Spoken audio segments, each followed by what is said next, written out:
Hello guys, good morning, welcome back to my blog. तो अभी सुबह के बज रहे हैं 7 और मैं सो के जग गई थी जल्दी, क्योंकि फिर पढ़ाई पढ़ाई वगैरह होने में डिस्टर्ब हो जाता है, लेट हो जाती हूँ मैं। फिर मैं मेडिटेशन के लिए रेडी हो गई थी, फ्रेश वगैरह होके।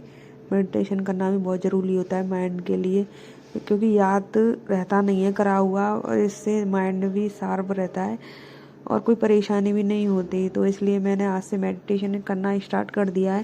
पहले मैं करती थी, बीच में गैप कर दिया था, तो अब मैं डेली किया करूँगी। फिर उसके बाद फिर मैं फ्री होगी मेडिटेशन वगैरह करके, फिर मैं चल दी थोड़ा बाहर का माहौल देखने के लिए, ब्रश वगैरह करने के लिए फ्रेश, क्योंकि सुबह सुबह देखते हैं बाहर का माहौल तो बहुत ही अच्छा लगता है। इतना टेंशन नहीं होती है और अच्छा फील होता है कि हाँ, सुबह सुबह हम घूम रहे हैं, क्या फ़ायदा कि घर में ही रहें, बाहर का भी माहौल देखना चाहिए। और बताओ आप सबके यहाँ कितनी ठंड है? हमारे यहाँ तो बहुत ही ठंड पड़ती है सुबह और शाम को भी। स्वेटर वगैरह, और बाहर के लोग हैं ना, वो आग वगैरह पे तापते हैं ना, गांव के लोग, आपने देखा होगा अगर आप गांव से हैं तो मैं बाहर ब्रश कर रही थी बाहर बैठ के, तो पापा वगैरह ये सब लोग घूम रहे थे सुबह सुबह। फिर पापा बोल रहे थे कि कुछ आग वगैरह जला दे मेरे लिए।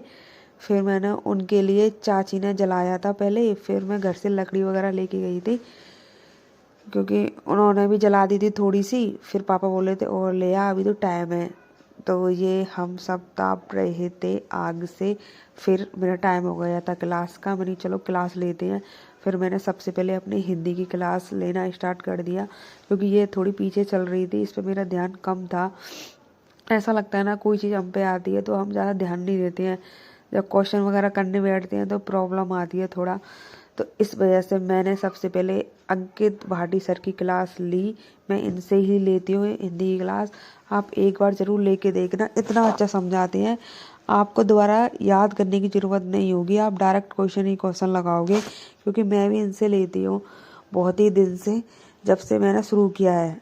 क्योंकि इन जो एपीएस वाले बैच में मैं पढ़ा रही हूँ, मेरे को उनका समझ में नहीं आ रहा। मेरी फ्रेंड का बैच था ये, उसने लिया था कुछ दिन पहले, तो फिर मैंने उनकी ही आईडी से, उसकी अपनी फ्रेंड की आईडी से ही चला रही थी लैपटॉप में, क्योंकि फ़ोन में तो नहीं चलता। फिर उसके बाद मैंने ले ली अपनी रीजनिंग, सबसे बेस्ट। मज़ा सा आ जाता है सुबह सुबह, इसे लेने से दिमाग भी खुल जाता है। ये मेरी कतर निष्कर्ष की सेकंड क्लास चल रही थी। सब सर सर्कल करके समझाते हैं, इन्होंने 150 के मेथड से समझाया था, बहुत ही अच्छा लगा था। और टाइम हो चुका था 9 के करीब, तो फिर मैंने सोचा चलो थोड़ा बहुत और रेस्ट ले लेंगे, उसके बाद देख लेंगे। पर मेरे को ये पूरी क्लास ही करनी थी, क्योंकि 2 घंटे हो गए थे मैक्सिमम लगातार। फिर उसके बाद मेरे को बच्चों के टेस्ट भी चेक करने थे, तो उसके बाद मैं नहा धो के एकदम हो गई थी रेडी बच्चों के टेस्ट वगैरह चेक करने के लिए। क्योंकि ट्यूशन वाले बच्चे भी आ जाते हैं ना 3 बजे करीब, 3 साढ़े 3 बजे, तो टाइम भी हो गया था 2 के करीब। तो मैं नहा धो के खाना पीना खा के डायरेक्ट इनके टेस्टों को चेक करने लग गई थी, और इनके नंबर भी बहुत पहले से गेन हो गए थे। तो मेरे को भी अच्छा लगता है कि हाँ यार, ट्यूशन बच्चे पढ़ रहे हैं तो नंबर भी तो गेन होने चाहिए, तभी कुछ फ़ायदा है, नहीं तो क्या फ़ायदा पढ़ने का भी। फिर शाम हो गई थी, तो शाम को ये कैंडल वगैरह लग गई थी सबके घरों में, और हमारे घर में भी मैंने भी लगाई थी। और बच्चे यहाँ पे पटाखे वगैरह खूब एंजॉय ले रहे हैं, छोटे छोटे बच्चे, और इनके साथ मेरे को बहुत अच्छा लगता है छोटे बच्चों के साथ खेलना, उनसे छेड़ना, मस्ती करना, बातें करना। आपको कैसा लगता है? और ये मेरे बगल में वो भी ब्लॉग बनाती है लड़की, तो वो भी ब्लॉग में मेरे को ले रही थी।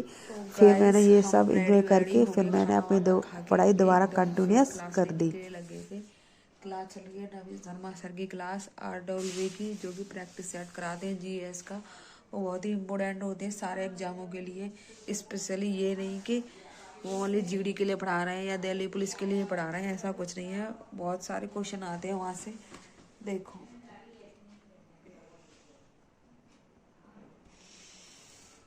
तो गाइज, इस ब्लॉग का मैं यहीं पर ही एंड कर रही हूँ। अगर आपको मेरा ब्लॉग अच्छा लगे तो कमेंट करके ज़रूर बताना। Bye bye guys.